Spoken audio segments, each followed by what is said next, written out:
we can fairly describe Paul Coby, where is he, as one of the most successful and most admired CIOs of his generation. In terms of career success, Paul is best known for his achievements at BA, where for 10 years he played a central role in moving the company from an organization that was really struggling to a thriving, vibrant, and highly innovative global airline. Under Paul's leadership, he built a technology team that effectively reinvented the travel industry. BA.com were the first in their industry to launch web calendar selling, the first to allow bookings to be changed online, the first to allow online check-in, and last year, the first to allow you to download your boarding pass onto your mobile phone, which I still quite haven't had the courage to do, but apparently you can. In addition, they were also the first to introduce the cross-selling of hotels and car hire, which effectively opened up a whole new revenue stream for the airline. And remember, all of this was achieved against the backdrop of supposedly more agile competitors such as EasyJet and Ryanair. You'd think this was achievement enough, but Paul still had one more trick up his sleeve. There was the small matter of BA needing to invest in all this change, but without the cash to pay for it. So all of this was achieved with a technology budget that needed to reduce substantially year on year. Over the 10 years that Paul was in charge, the IS budget reduced by a remarkable 66% in real terms.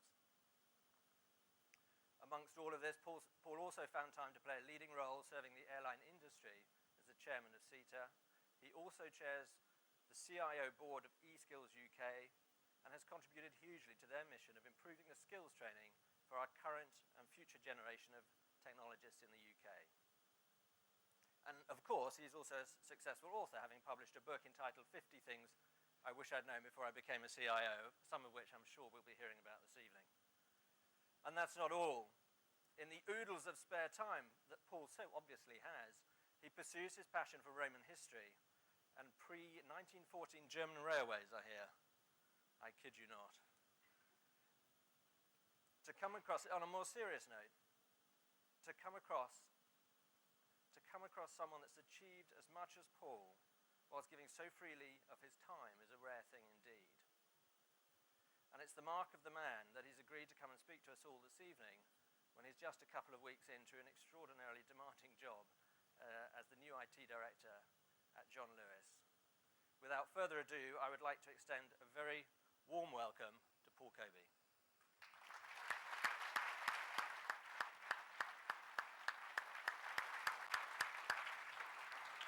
Thank you. Thank you very much, Simon. I'm not entirely sure I recognize the person that stands before you. This has to be one of the most terrifying things I've ever done in my life, almost as terrifying as meeting the headhunters recently. Firstly, because there's because there's so many of you in the room, and blinded by these lights, I can't. Perhaps it's it's a good thing I can't see all of you. Secondly, because you know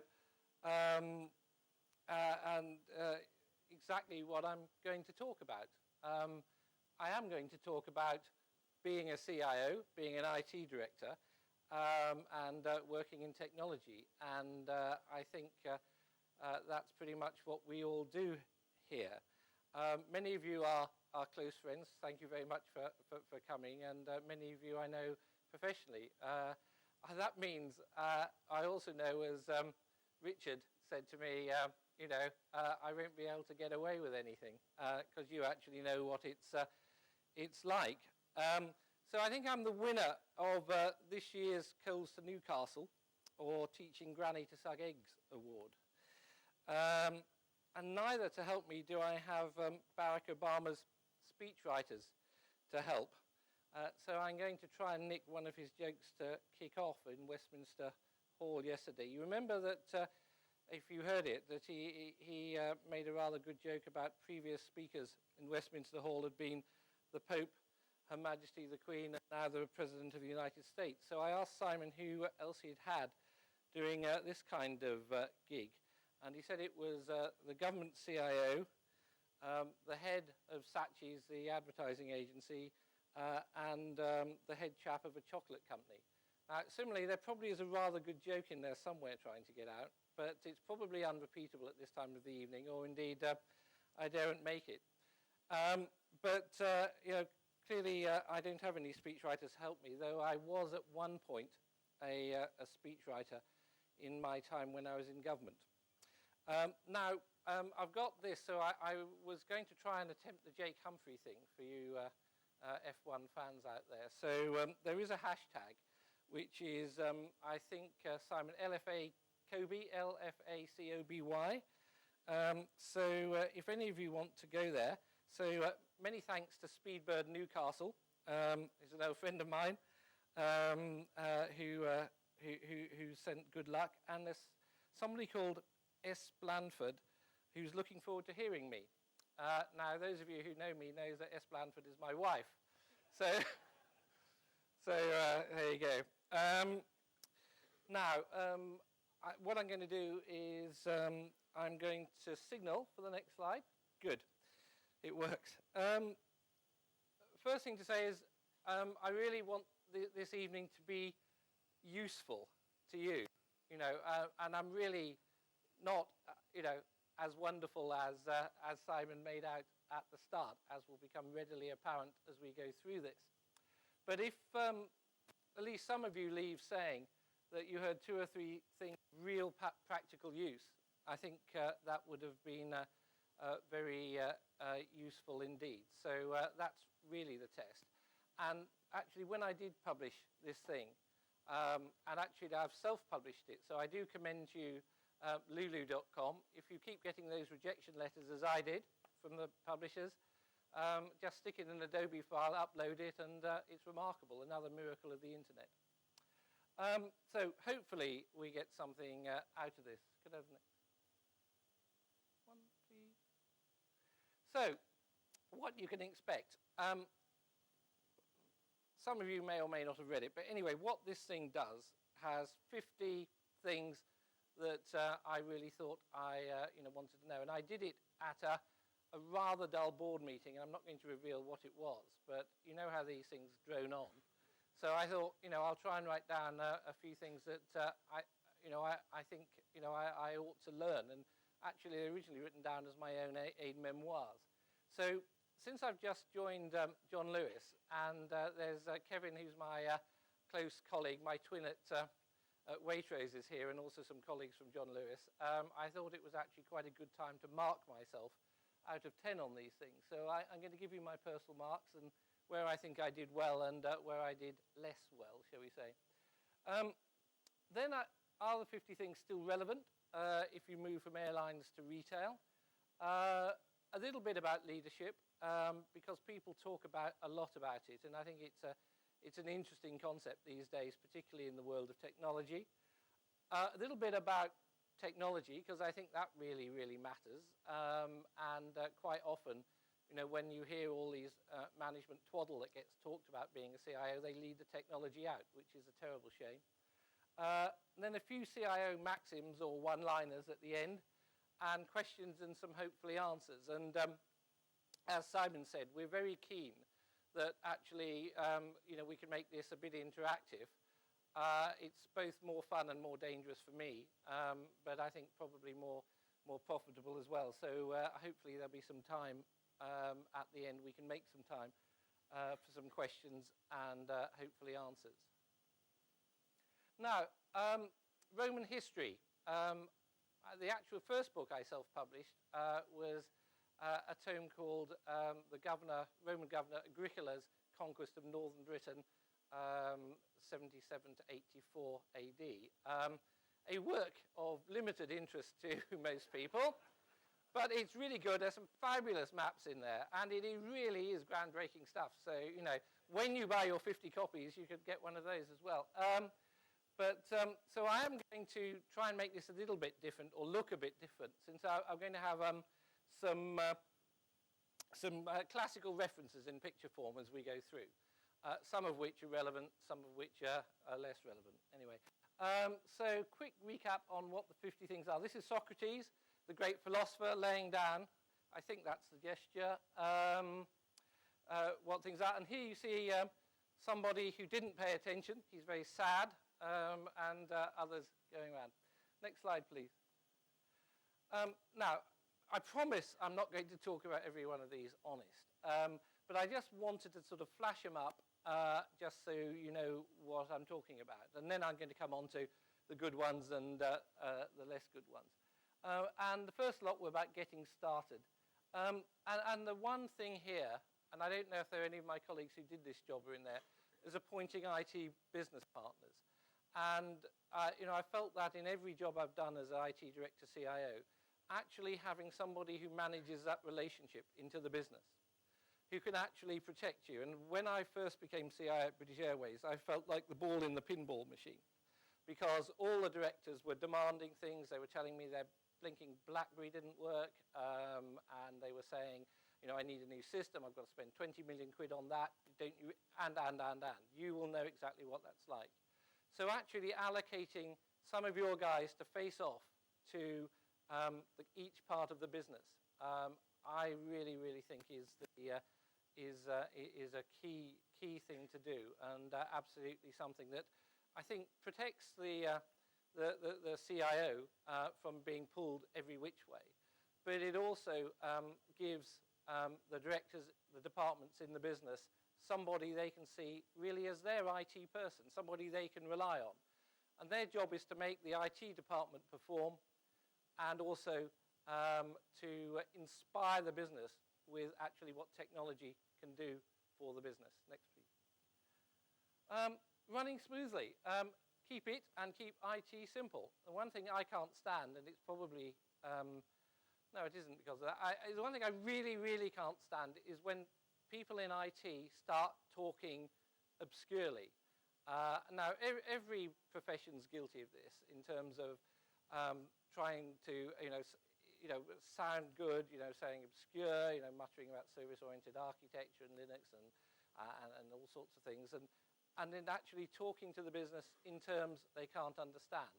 I think our job as IT directors, as CIOs, as chief technology officers, as IT professionals, is to demystify technology, is to explain it to people, to inspire people with what they can do with technology.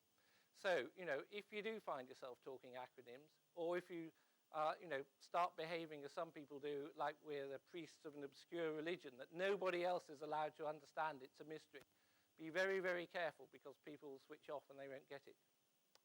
Next, please. They were all this lot. Understand your CEO's business strategy and support it. I mean, that's really why you're there. You're not an academic IT department pushing the boundaries of research. What you're there for, and this applies as much to a government department or a charity in the charitable sector, but in terms of the private sector, what's the boss want to do? What's the transformation he or she is trying to make in their business? And get on that agenda. There are 10 million other distractions, but at the end of the day, they are presumably the person that appointed you. What do they want? What do they want from their technology? It may be they want it to run very smoothly and very cheaply. That's great. It may be that they want it to totally transform the business. As we are in retail, the place is absolutely changing because business is going online, and absolutely having a multi-channel retail site is absolutely where you have to go. Very different, but get on the key agenda. Next, please. Managing your team. Getting the IT organization structure right. This isn't easy. I think there's some fundamentals here, but it is so important to actually have a cohesive, functional top team that is pulling together, that is aligned. And really, I think it's pretty simple. What you need are some people who design the technology, the new technology, do the architecture. You need some people who build the new stuff. You've got some people who operate and run it. And they're really three key boxes. Now, you can have different numbers of people in those, but design, delivery, operate are really the heart of it. You need somebody then to actually look after the business, keep the scores, keep the money, and then you need the relationship managers or manager out front. Very important, that. Next one. and all this stuff, which is in there, but personally review projects. If you like, those are the big set pieces. Those are the cup finals of the IT world, where you are putting in a new system. Now, we all know that actually sometimes you can put things in quiet live and introduce them, and that's great, and I'm sure we'd all do it that way. But sometimes you have no alternative but to pull a metaphorical big red lever, turn the old system off, and bring the new one up. And at that point, you are going to be answerable to the chief executive and the board or the minister or whoever it is about whether that works. So you really, really, really need to assure yourself personally that it's going to. And I've had some near misses and some very difficult launches. And I attribute some of those things to not being that personally involved. So don't get involved in everything, but absolutely get involved in the key launches, the big, the big launches where your reputation, the company's reputation, your department's reputation, and how your customers feel about you is at stake. So I then marked myself, and thank you, Microsoft. There is a way of putting it on this kind of spidery or maple leaf diagram. And they're 50 round here. 0's pretty rubbish, 10's pretty good. I'm going to talk about some of these. Really, my apologies, Simon.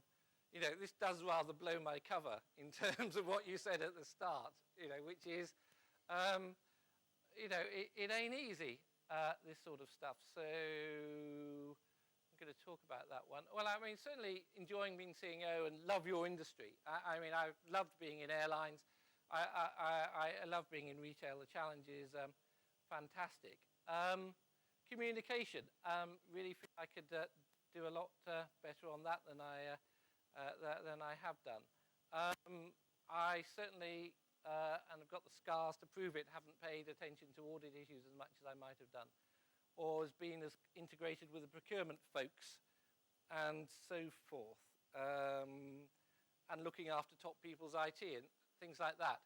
I think if I can actually work out how to build a website properly, I may stick this up online, so anybody who felt like it could try and mark yourselves. It might be quite fun. I mean, goodness knows whether that's accurate and whether if I gave it to my colleagues who are in this audience, they would mark me the same way.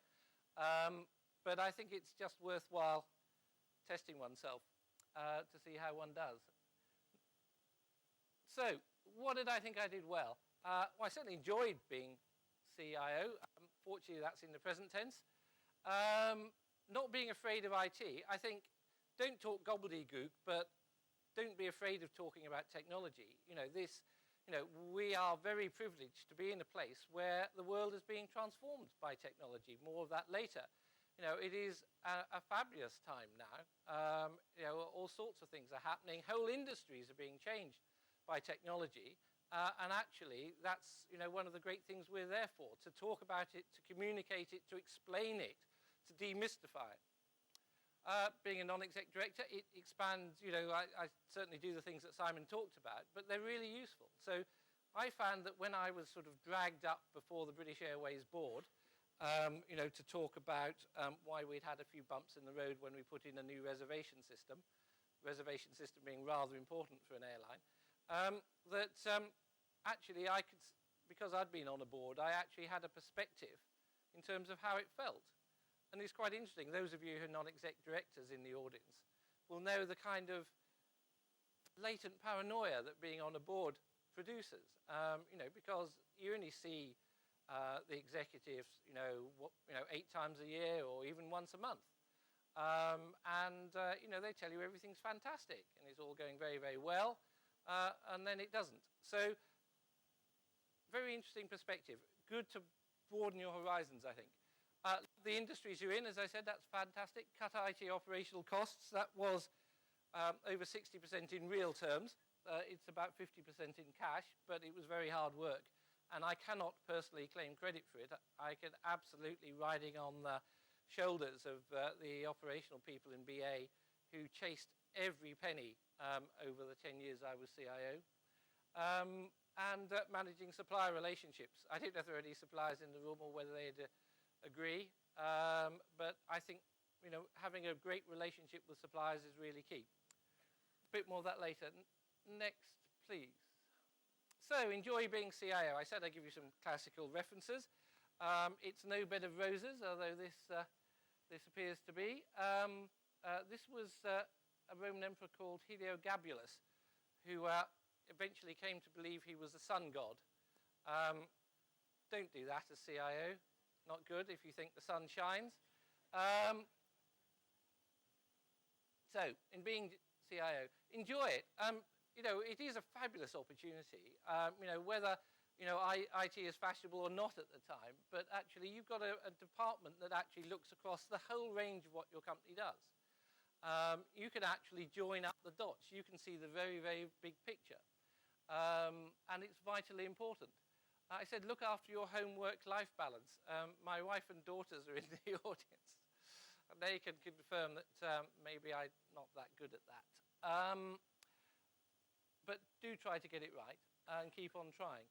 As I say, I enjoyed it very much. In British Airways, we had 9/11 strikes, fuel price rise, banking crisis, Icelandic volcanoes, which have come around again.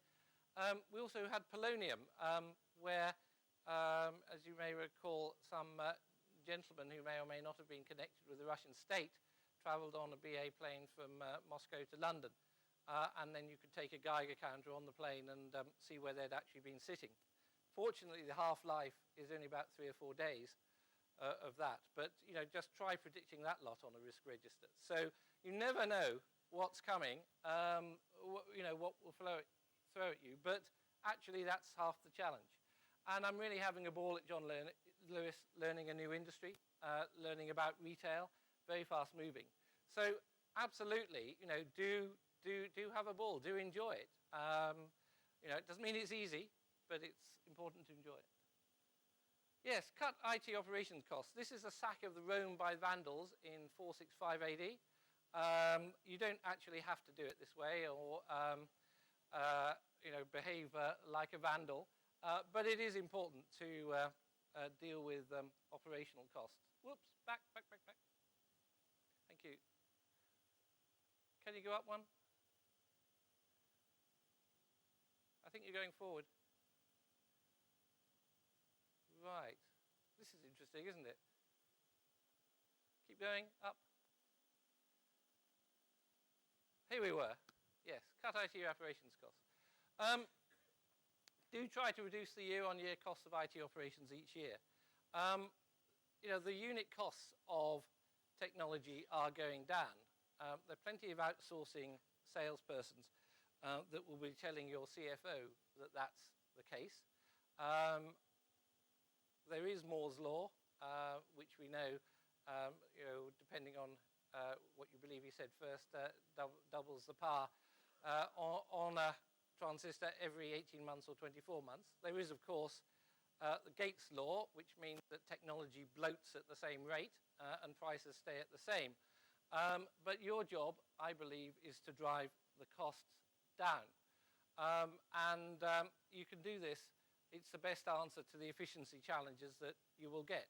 As I say, I was entirely dependent on the hard work and expertise and professionalism of the IT operations people, both in British Airways and John Lewis. But the good news is you can then use the savings to fund IT investment going forward, if that's what the company wants. But if you can demonstrate that year on year, the overall cost of what you do is getting better, even though you're doing more, that is a great way to argue that you need to invest more to save and to increase functionality. And that was really the heart of, as Simon said, what we were trying to do in British Airways.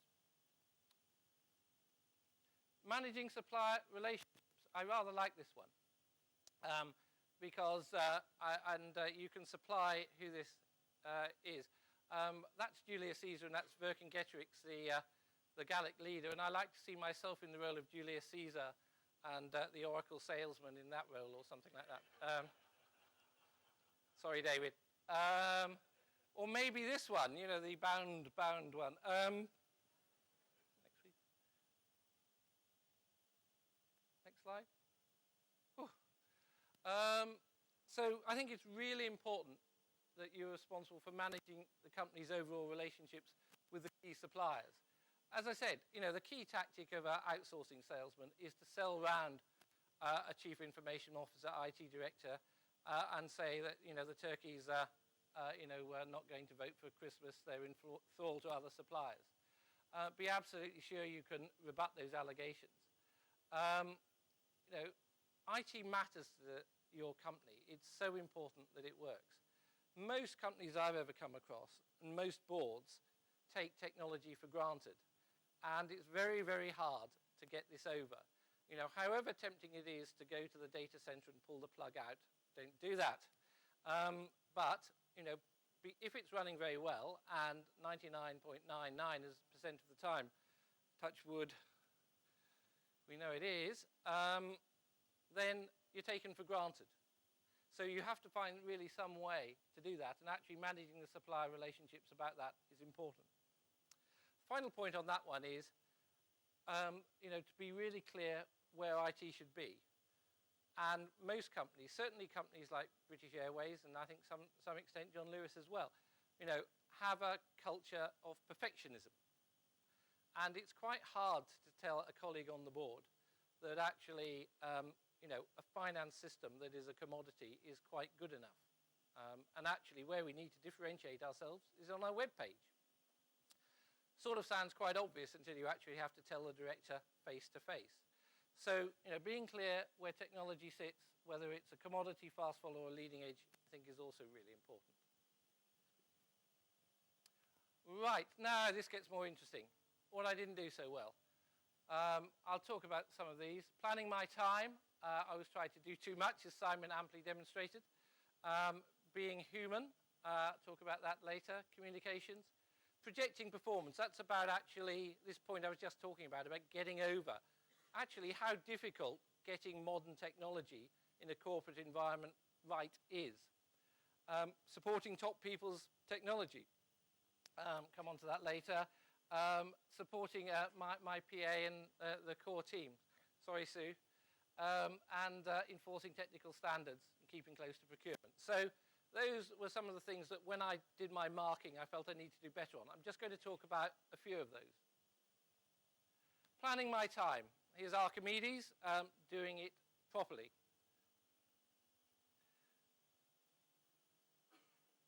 Need to be strategic about this. And I had this rule of thumb when I was at British Airways, spend 20% time, a day a week on average, communicating with people, partners in the IT department.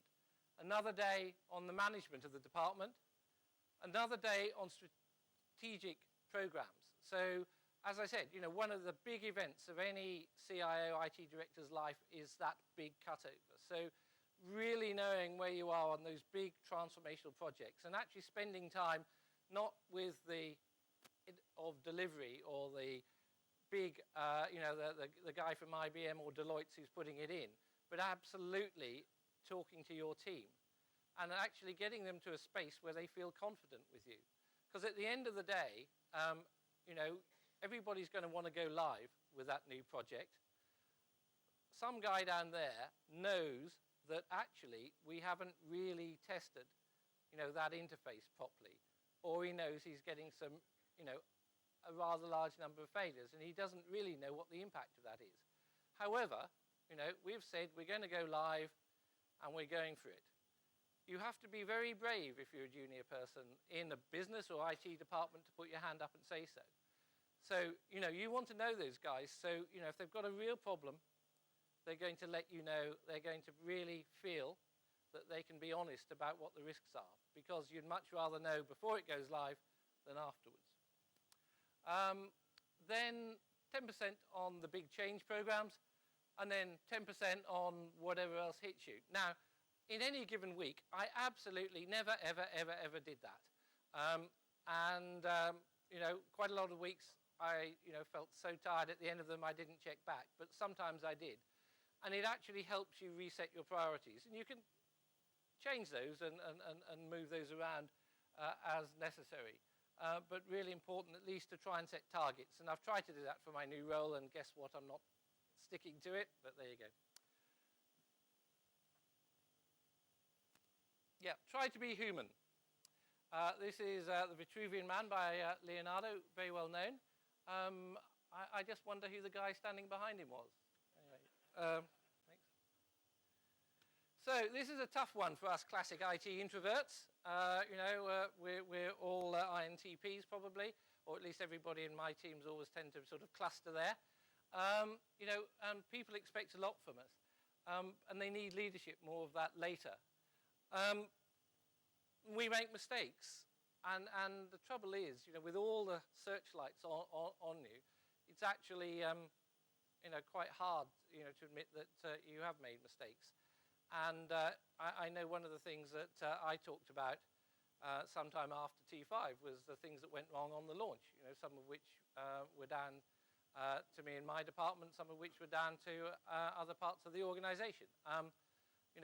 It clearly hadn't worked, however hard everybody, and my God, we in BAA and everybody worked very hard to try and get it right and then sort it out. So, it's important to do that. Important to try and talk to people and communicate. And again, I know I don't do enough of this. And it's quite hard. And one of the things I find very hard is, is just to drop by and sort of say hi. The device I've adopted is to actually try and pick a project and the project team and the team leaders and to ask them just to talk me through what they're doing. That avoids the kind of Prince Charles effect of, hello, and what do you do? Well, I build systems, sort of thing. And actually, you then learn a hell of a lot, and it's usually a lot better than the budget meeting you were sitting in with the finance guys. So that's one I must try hard at. Communicate. This is Gracchus addressing the people. And I love this as a sort of dramatic symbol in about 120 BC. I suppose this is the equivalent of Twitter then. LFA-COBY, right? So communicate. Talk about, what's going on. I think people in IT departments are very, very analytical. Well, that's probably why you hired them. So, people want to know the reasons for things. In my experience, the worst times are when you don't tell people what's going on, and everybody being human just assumes the worst. Even if there's some tough messages, and certainly in those things going on in the last 10 years in British Airways, there were some very challenging messages in terms of nearly going out of business on at least once occasion, maybe twice. Certainly a lot of reductions in manpower and things like that. But I've always found that if you do take the time, however painful and difficult it is, people do make the effort to understand. Now, I wrote this in 2007. Life's a bit different now. Wikis, blogs, tweets, injunctions, and so forth we've got. So we've got more tools and really more challenges. I think it is really important to go for that. And I think it's really important for the IT department and the IT director to have a bash at this stuff because, actually that's one of the frontiers for technology. And, certainly one of the things in terms of retail, it's absolutely a space, Facebook or Twitter, that you need to occupy. And a lot of your customers are out there. So I think using it internally is interesting. But it doesn't matter how you do it. And I suppose the key thing I'm saying is do something that you're happy with. Communication is just so important. Project your department's performance. This is Cicero addressing the Senate. But I like to think of this as the board. So here you have the board, and there's the IT director. Poor chap, no friends. He's just told them they can't have an iPad, and they're not talking to him. Ah, you have been there then, yes, right. So you really need to get your performance across.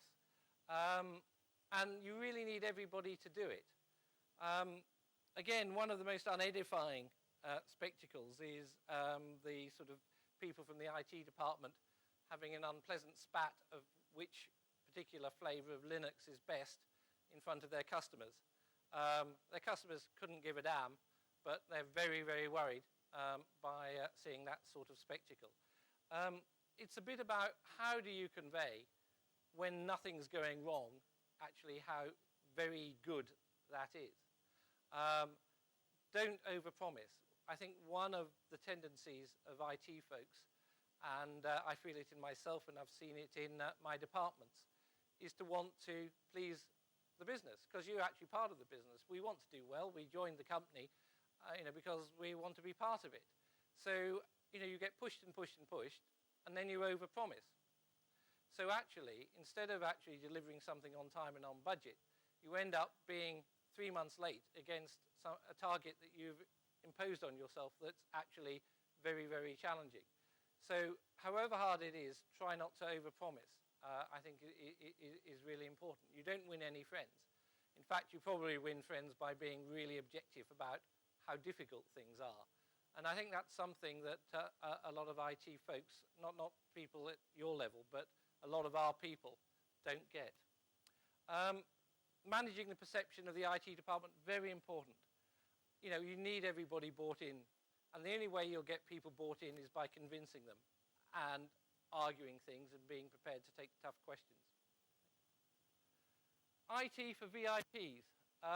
Here you see the coronation of Napoleon, and he's giving Josephine her first iPad. How do we get there? This is, as you all laughed when I made the iPad joke, so we've all been there. This does matter terribly, because actually the most experience that people at the top of the business, and certainly people on the board, and quite a lot of board members have, is of, what are in reality the rather, lesser important things like, does the email work? Can I download the FT on my iPad? It's not secure, but it's the FT. I don't get it. So that's what they see. And if the basics aren't being run, they never use the core systems. They don't have any perception of that. That's what the rest of the business does. That's what the frontline people do.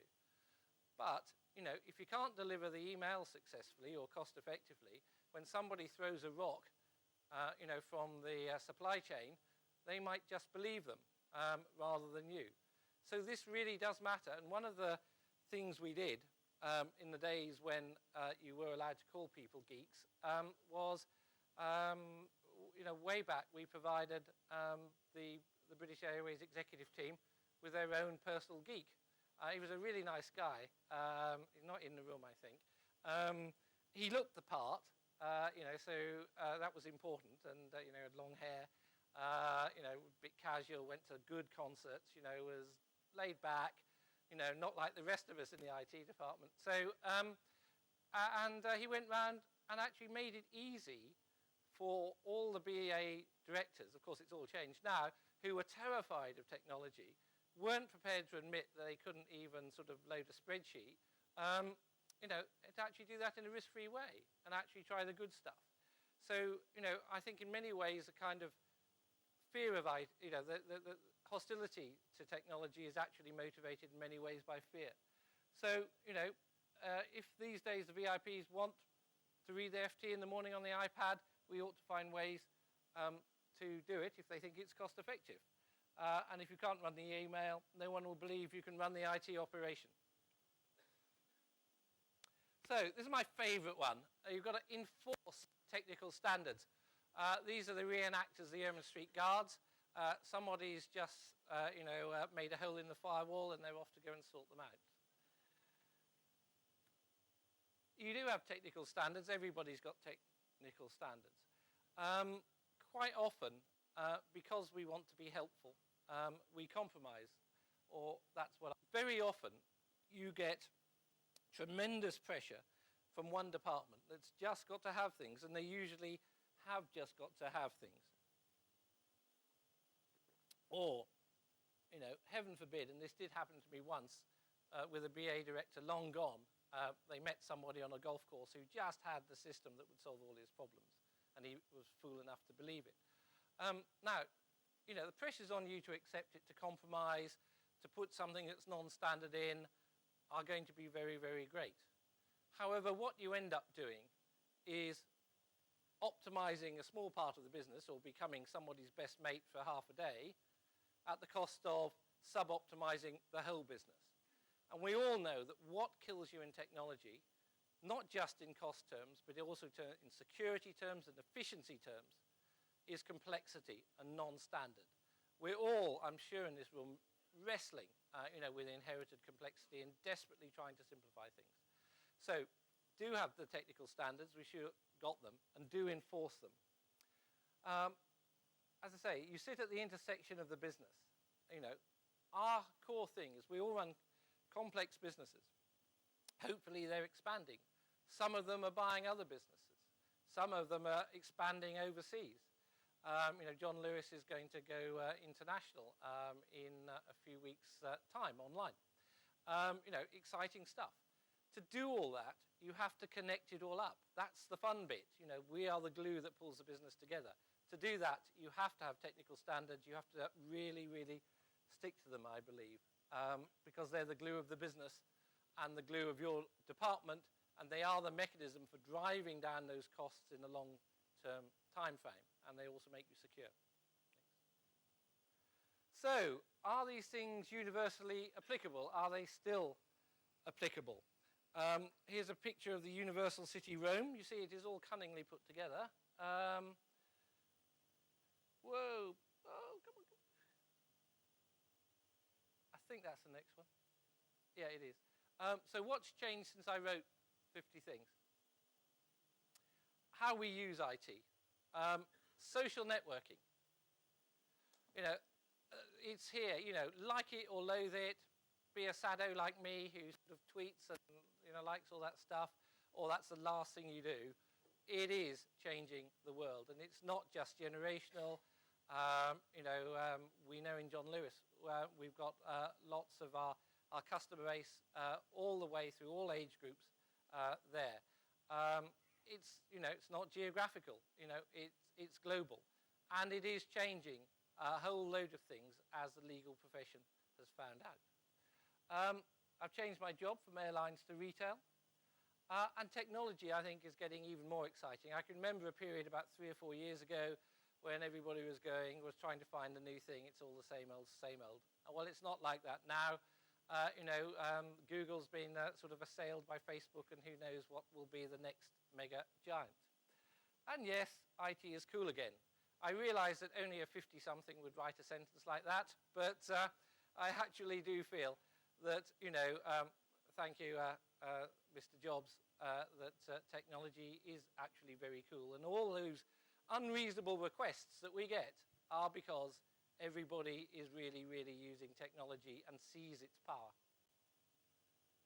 So, this is the only specific slide in the whole thing, but British Airways and John Lewis, not necessarily as different as you would think. They are clearly different, but in IT, there's some similarities.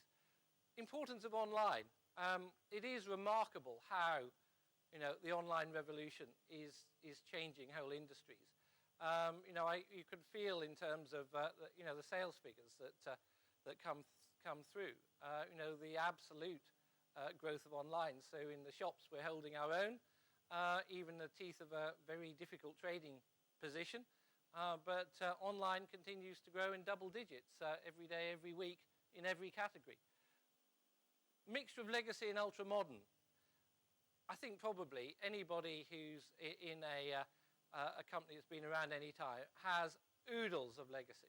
You know, and you know, remember, you know, today's legacy is last year's fabulous leading edge system.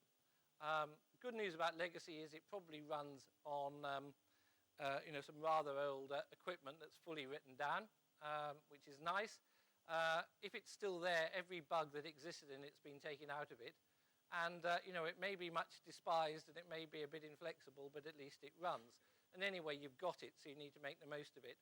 And then you've got the mixture of the ultra-modern leading edge stuff. And that's part of the challenge, is to how you pull all that up together. And absolutely the same.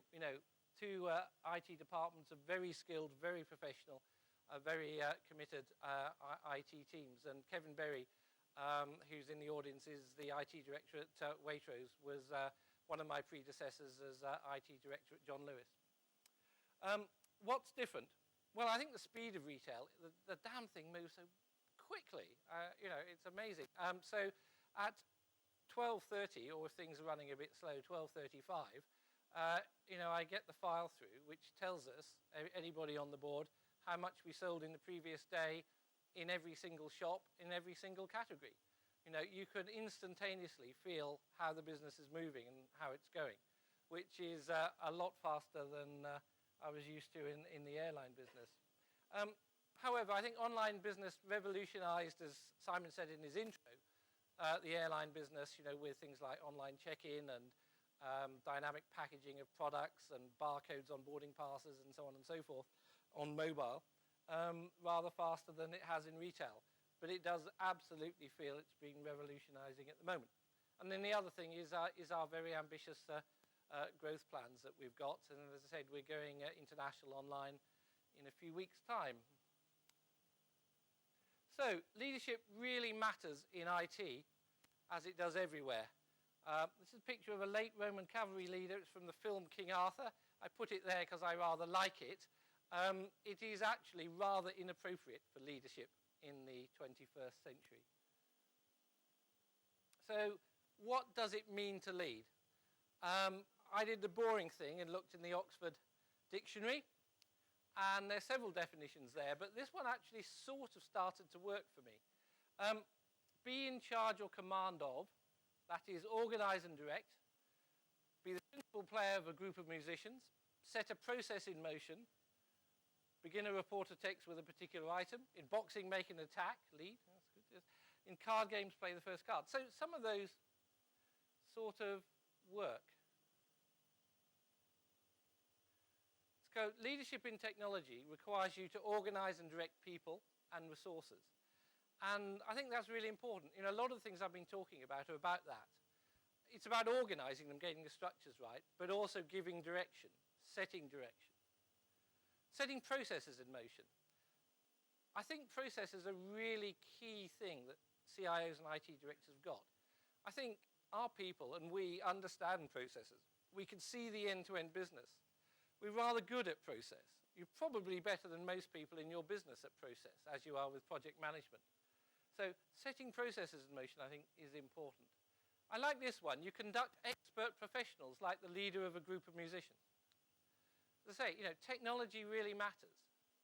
At the end of the day, when something goes horribly wrong at 3 in the morning and the feed doesn't go through or the new release isn't, you are going to rely on Fred or Jane and their expertise and their understanding of how it all fits together. You absolutely have groups of very talented people who understand an awful lot. And I like the idea that actually leadership in IT is about conducting. I think that's rather good, because everybody has to be in time, in tune, on the beat. And then sometimes you do need to lead, as in boxing, to fight your corner and indeed take the bullet for your people and stand up and say, actually, we can't do everything. It's just impossible. Or if you want to put that change in this new release, I can guarantee that it's going to fall over. So I think sometimes you do have to stand up and take it. I did sometimes feel I should have put it in here actually, that picture of Nelson walking around the deck of the Victory being shot at by the snipers of the enemy, while the people who could really win the battle got on and solved it. So if any of you have ever had a serious outage on a key system, you will know that the CIO's job is to ring up the chairman and the chief executive and to say, yeah, we've got a problem. No, we don't know what the cause is. I think we may be able to bring it back, but I can't be certain. I'm going to ring you in another 30 minutes. And then to hold the phone away from the ear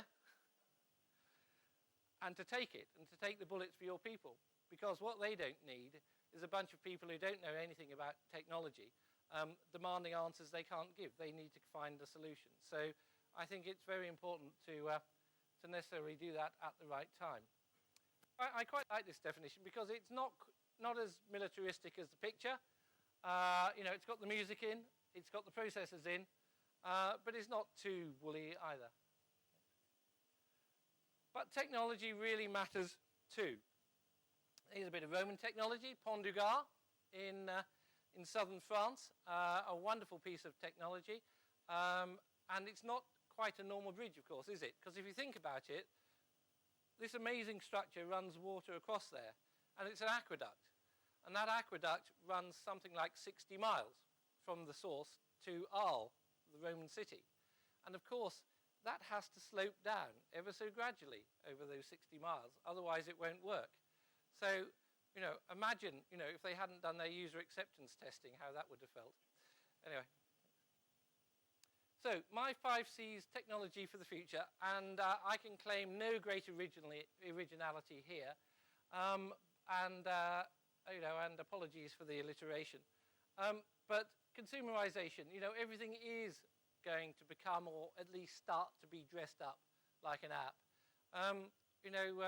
Apple and Steve Jobs have trained everybody to expect things to work that easily, to swipe them, hit them, and they work. So, everybody's going to try and build things like that because, things are supposed to be easy to use. I remember we used to have a training course for the call center agents in British Airways, which took 2 weeks. 2 weeks to do what? To take a phone call from somebody. To do what? To book a ticket on a flight there and back to Paris. 2 weeks training through very complex green screen systems. Then we put it online, and then all our customers could do it. So why do you need all that complexity? So I think we need to think about what people expect from it. Call centers are there to sell you, to upsell, to absolutely deal with issues and problems. I'm not saying you don't need call centers, but sure as hell, you don't need call centers for things that most of your customers can do in a second. Connectivity. Yeah, I think we all recognize this. Everyone connected anywhere, anyhow, anytime.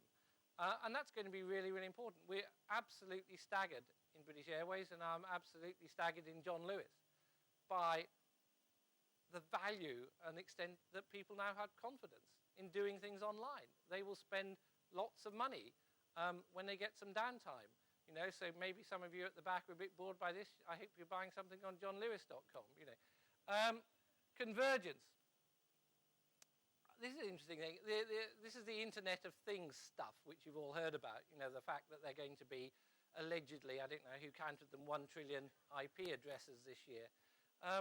The way I bring this one to life is, I need to develop a John Lewis one, but this is a British Airways one, which is, if you think about an A380, it's got a part. The parts are monitored. Can signal back. You know that part is going to reach its going out of life point in 8 hours' time. So you know you can finish the flight from Sydney to Singapore, but you know your A380 is going to go out of service in Singapore, which means you've got 580 passengers in different cabins with different expectations. That means you need to get a new aircraft or 2 new aircraft down there. That means the crew will go out of ours. That means you need another crew or another 2 crews that will be there to get there, and so on and so forth. And you need to rebook everybody to get back, and you need to make sure the bags come off and there, and you need to cater the aircraft. You've got to remember that you've got to do, and so on and so forth. So that message will tell you lots of different things. Oh, and by the way, to get the new part from the engineering department down there. And if you can connect that lot up, if you can use that amount of information in intelligent systems that interrelate, and I think everybody's a long, long way from that, but if you can actually use that information, you can get a real drop on your competitors, because when the A380 lands at Singapore, you've booked all your passengers into the appropriate hotels. You've got some aircraft heading down from London that you'll be able to rebook them on. You are already rebooked, and you've turned a really bad customer experience into something that you've recovered, and you've recovered before anybody knew it happened or was going to happen. So I think there's some really interesting things about how you connect things and people and systems and processes. Collaboration, tools for us to connect at work and at play and in between as well. I absolutely feel that we ought to use all this social networking stuff in the workplace as well. I know examples that I've sponsored in terms of wikis and doing that. I think we should really absolutely use that.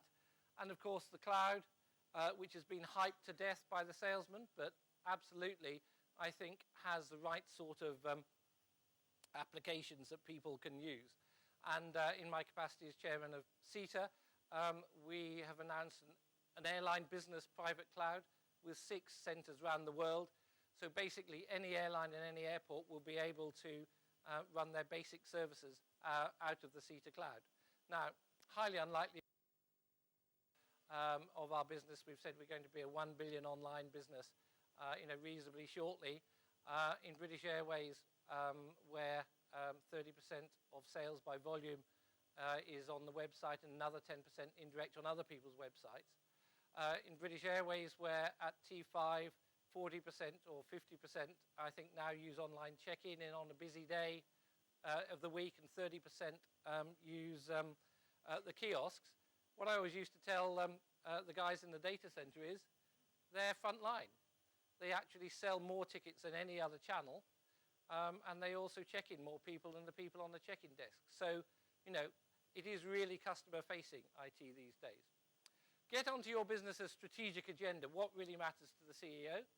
Love the technology. Don't be afraid of it. Explain it, but explain it in business-like terms. Keep cutting the cost of operation to drive the investment. Don't let the suppliers get away from you. Really manage that, and try and lead your people. So, here we are. We're on the final lap. And finally, what I wanted to do was put up some, I've called them maxims, but they're sort of attempts at CIO one-liners. They're not meant to be funny. They're meant to be useful. They might be funny a little, but we'll see. Anyway, so CIO maxims. If you outsource your brain, you outsource your wallet. So every outsourcer, wherever they come from, whichever country they come from, their job, they probably say it isn't, but actually really what they want to do is to remove your ability as CIO IT director to choose. They want to claw their way up the value chain. And that's fine, that's the game, we all know it is. But if you lose control of how your technology is put together, how it comes together, how it relates to your business, what's commodity, what's leading edge, all that good stuff. If you do that, if you lose control of that, you have outsourced your wallet. Don't do it. A top person in business or politics or the civil service should no more say, I don't understand my IT, than they would, I don't understand my balance sheet. I think this is the English disease. I don't think, and I hasten to add, for the record, this is not true of where I worked or where I work at the moment. But, you go around the place and you hear people say, I don't understand technology, it's too difficult. You would not hear that from an important person, a serious person in San Francisco or Boston or Bangalore or Shanghai. It is just not acceptable these days in the second decade of the 21st century to pretend you don't understand technology. It would be like somebody saying, I can't read a balance sheet. If somebody said that to a board, they'd be sacked. It ought to be the same. Doesn't mean they should try and do our jobs. That's our job, to be CIO. But it is really important that I think, we, encourage, that technology matters so much to Britain's, UK's competitivity. We really need, and Karen's from eSkills is in the audience, we absolutely have to invest in our people, in our GCE courses, in our degree courses, in our apprenticeships, in our on-the-job training.